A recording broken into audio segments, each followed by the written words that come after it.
you a little later. What? Wait you a little later in this cure. But I want you to finish this. Right, burn up, David Love. And round the camera as much as you can. Right, certainly. Right. Keep quiet. I'll tell you that. You're away from London quite a lot. When you come back to London, what do you really like about London? Not much. I don't really like London very much as a city. I like it here very much because this is really where the pulse of the city is in a funny kind of way. But I think unlike New York, for example, where the excitement of the city is in its very foundation stones, really London is all the noise and the shouting and the high-speed dancing which is going on is really a very false front.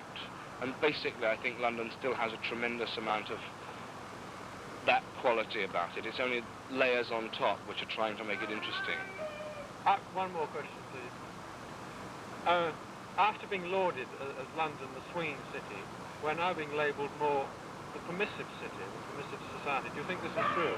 In some ways, yes. I think we live in a very promiscuous society at the moment, both mentally and physically.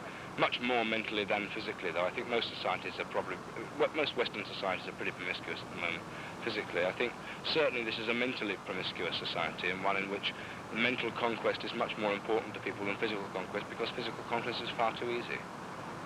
Okay, cut. I've got to go, I'm sorry. Man. I'll see you in a second.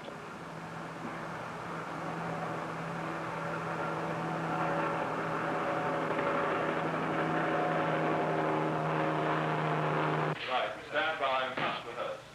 Fire, please. I think it's as David turns into the camera, it's your cue for track. And your cue for speaking, I'll tell you where and when later, Sandy. Get still. 449, take one. Get still.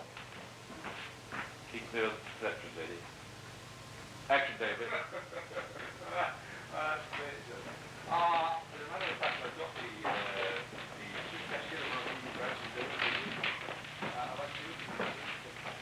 When not on set, David Hemmings is a painter, poet and folk singer.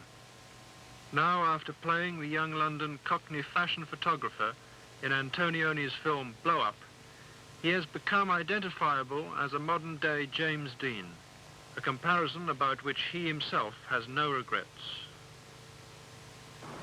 I think it's a very flattering statement, since I think he's a fantastic actor.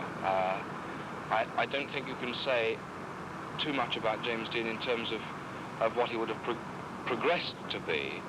Just at the same time, after one film, I don't think you can really judge an actor.